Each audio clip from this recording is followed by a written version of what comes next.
Okay, so I want to go back to the multi-system effects in 2010 when Maureen's sister threatened to have their mother put in a nursing home.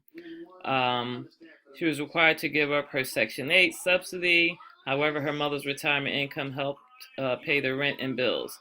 When her mother died, she could not afford rent and was told she would have to get back on a waiting list for many years to receive another subsidy. As a result of this last interaction between the family subsystems and social policy, Maureen became homeless in 2015, as we mentioned earlier.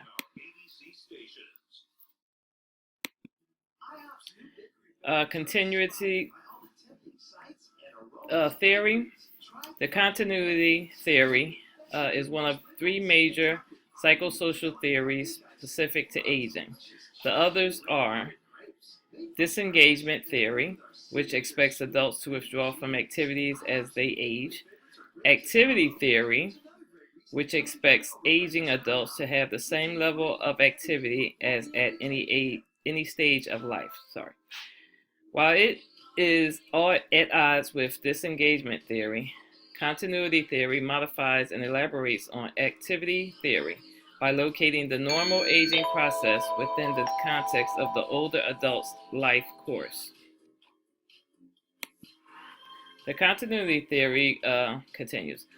Older adults try to maintain continuity of lifestyle, behaviors, role, relationships, and personality by creating patterns based on their interactions with the environment and with other people. Internal structures include personality, their beliefs and ideas that persist throughout the life course.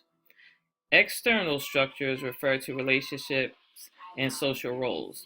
They facilitate decisions making based on foundations of past roles and relationships. Both patterns relate to the older adult's past experiences and help dictate how they will respond and react to new experiences and interactions in the near future.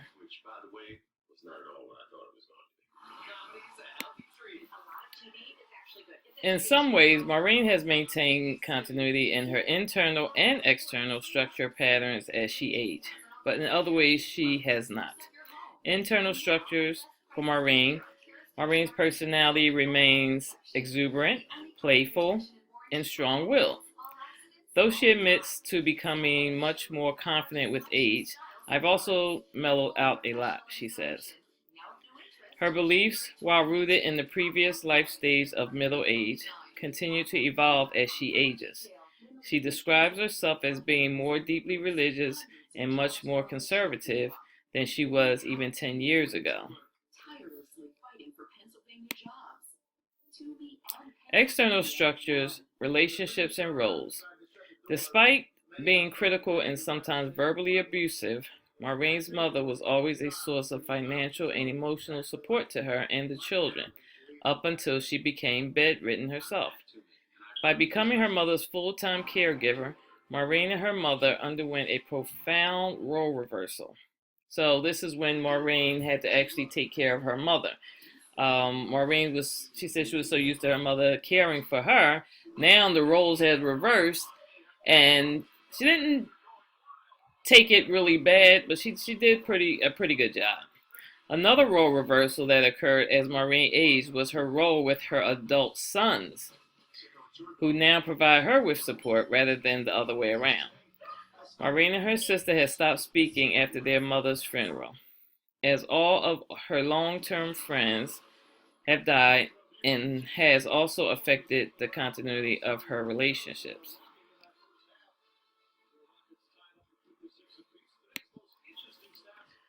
Maureen attempts to maintain the physical activity she has always engaged in. So Maureen, she says she continues to walk. She goes out a lot now. She doesn't just sit in. She's pretty perky now, even at this age.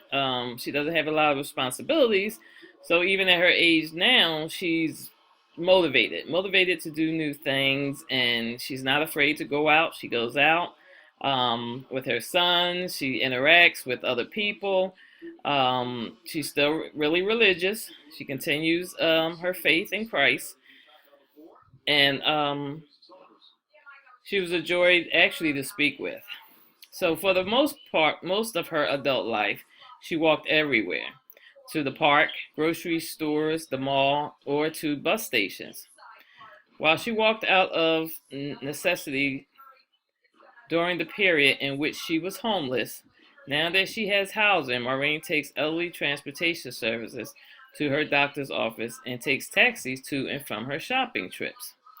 She says she takes the taxis from her shopping trips just so she has bags to carry. So she does shop a lot. Um, she's definitely prone to her doctor's visits. She doesn't miss them at all. So she, and health wise, she takes pretty good care of herself. Okay.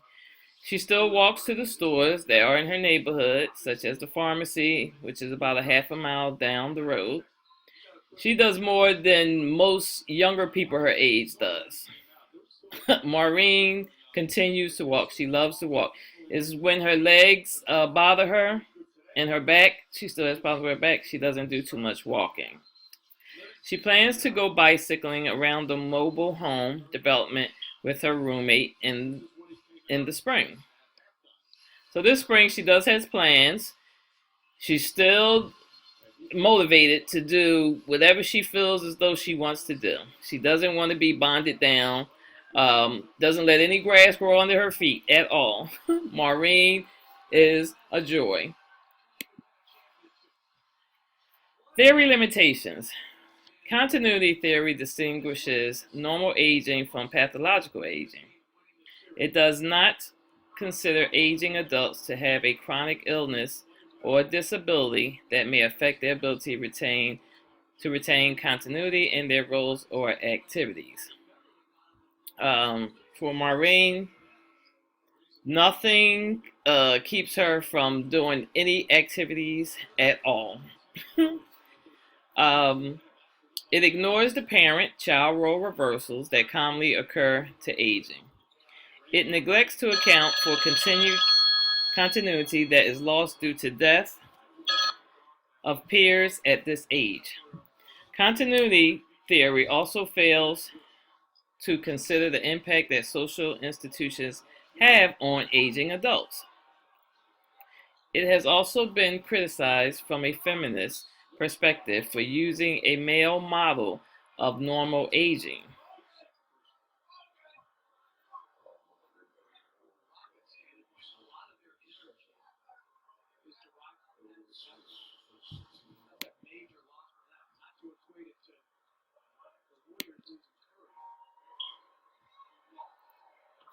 So with Maureen, the interview went quite well.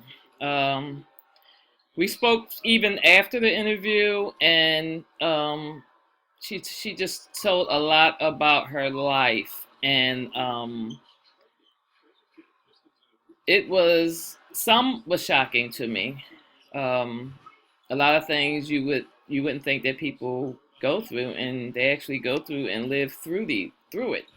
Um, I think the best thing about Maureen now is that she do have her sons in her life. Um, they do come out, they visit her. Um, she was actually sick recently, and her son came over and stayed with her for a week or two, the oldest child. And Maureen was happy with that. She she had disappointments in her life, as far as trying to care for her children, getting a subsidy, and not being able to shelter them properly as she wanted to. However, I told her she did the best she could do. Okay, so she didn't really go too far back into her history of where these things stem from. There was some abuse in her life that caused her to actually turn to heroin. She didn't want to face a lot of skeletons. Um, I think another good thing for her was that she had a religious belief. She mentioned had it not been her religious belief and her church family, she would have um, probably taken a different route. And because of this newfound family she had with the church, it kind of helped her. They have programs at the church, counseling sessions, um, that they asked her to come to quite often. If she couldn't make it, they would actually have phone call sessions with her. And this was great. This was great for Maureen. Sometimes we forget about those who become elderly. And she said with the church, knowing that she was elderly, they did take the time out to, they reached out to her through phone calls when she was ill. Um, and that was a part of her motivation. Um, she's very high strung female. Nothing really keeps her down. Even with the interview, Maureen was moving around, offering coffee. um, this was actually a joy, and I was actually referred to her. Um, she was great, and she had a sense of pride, also a pride of overcoming obstacles in her life, especially the heroin addiction. Um, that too, I hope and plan to go through classes with, and hopefully deal with that in my internship. Um, so a lot of my references, as you can see, the continuity theory of normal aging with Ashley Brown and Sean O'Hara, dating relationships, older adult. This I felt was important because Maureen was dating ego, integrity, and lives of older women. Um, Socioeconomic differences and incident depression. Because Maureen went through a period of time where she was depressed, she she did felt like the church and brought her out of that also. Well, people have their different beliefs and what gets them through. Um, Her behavioral factors, physical health, those roles um, definitely played a big part in her status.